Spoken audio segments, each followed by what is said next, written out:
छात्रों के आंदोलन के बीच अब किसान भी सड़क पर उतर आए हैं। नारे गूंज रहे हैं कि जान दे देंगे, जमीन नहीं देंगे। आखिर ऐसा क्या है कि अपनी उपजाऊ जमीन छोड़ने को किसान तैयार नहीं है। नमस्कार, मैं फरीदा गजर। इस वक्त आप जुड़े हुए एक न्यूज 24 के साथ। देखिए, पटना में बीपीएससी और छात्रों के आंदोलन के बीच अब जमीन का मुद्दा भी जुड़ चुका है। बता दें, पुनपुन और बीटा इलाके से बड़ी संख्या में किसान प्रदर्शन में पहुंचे हैं और पाटलिपुत्र सैटेलाइट टाउनशिप के लिए जमीन लेने की योजना का विरोध भी कर दिया है। किसानों का कहना है कि उनकी जमीन सिर्फ जमीन नहीं है, बल्कि उनकी रोजी रोटी का आधार भी है।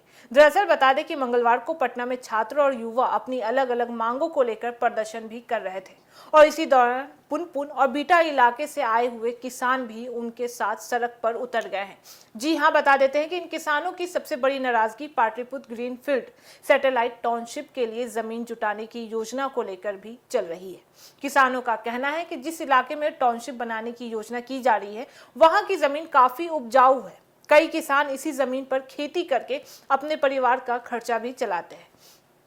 प्रदर्शन के दौरान किसानों ने साफ शब्दों में कहा है कि जान दे देंगे, लेकिन जमीन नहीं देंगे। किसानों का कहना है कि अगर उनकी जमीन चली गई तो सिर्फ एक जमीन का टुकड़ा नहीं जाएगा, बल्कि उनकी खेती और कमाई का पूरा जरिया ही खत्म भी हो जाएगा।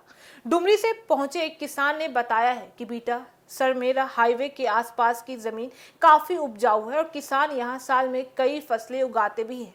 उनका सवाल है कि जमीन लेकर अगर वह बड़े बड़े निर्माण होंगे तो उससे किसानों का क्या फायदा हो पाएगा। वहीं पुनपुन से आए हुए उदय सिंह ने बताया है कि उनकी करीब 5 एकड़ जमीन इस योजना से प्रभावित भी हो सकती है।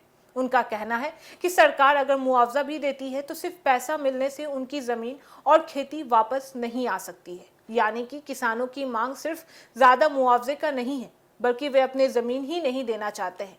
यह विरोध पहली बार सामने नहीं आया है। बता देते हैं कि 22 अगस्त को पुनपुन और नौबतपुर इलाके में प्रस्तावित टाउनशिप को लेकर जमीन मालिकों के साथ एक बैठक भी हुई थी। बैठक में किसान बड़ी संख्या में वहां पे पहुंचे भी थे। इस बैठक में नगर विकास मंत्री नीतीश मिश्रा, विकास के प्रधान सचिव विनय कुमार, पटना डीएम कुंदन कुमार और नगर आयुक्त यशपाल मीना समेत कई अधिकारी मौजूद भी थे। जैसे ही किसानों के सामने लैंड पूलिंग के जरिए जमीन लेने की बात रखी गई, किसानों ने इसका विरोध करना भी शुरू कर दिया। बैठक में नारेबाजी और अधिकारियों के साथ तीखी बहस की स्थिति भी बनी हुई थी कि आखिरकार कई किसान बैठक से बाहर भी निकाले गए थे। अब मंगलवार को यही विरोध पटना की सड़कों पर भी दिखाई दे दिया है। गांधी मैदान से प्रदर्शन आगे बढ़ा है और डाक बंगला चौराहे की तरफ तक पहुंचा है। किसानों में बुजुर्ग और महिलाएं भी शामिल थी।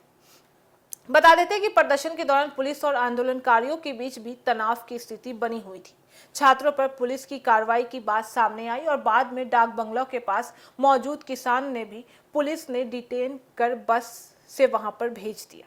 अब इस पूरे विवाद का सबसे बड़ा सवाल यही है कि सरकार और किसानों के बीच रास्ता कैसे निकलेगा। सरकार की योजना पटना के पुनपुन और नौबतपुर इलाके में पाटलिपुत्र ग्रीनफील्ड सैटेलाइट टाउनशिप विकसित कराने की भी है।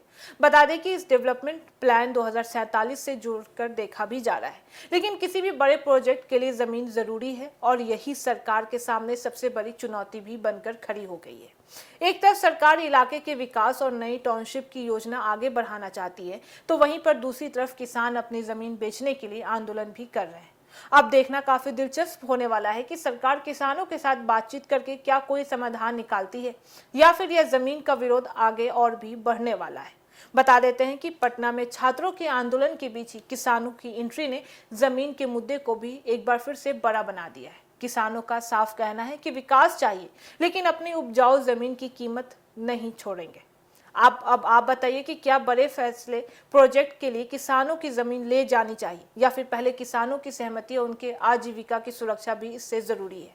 अपनी राय हमें कमेंट बॉक्स में जरूर बताइएगा। तो फिलहाल इस खबर में बस इतना ही। बाकी ऐसी तमाम खबरों के लिए देखते रहिए न्यूज़ 24। हर खबर सबसे पहले सबसे सटीक। वीडियो को लाइक करें, शेयर करें और चैनल को सब्सक्राइब करना ना भूलें। धन्यवाद।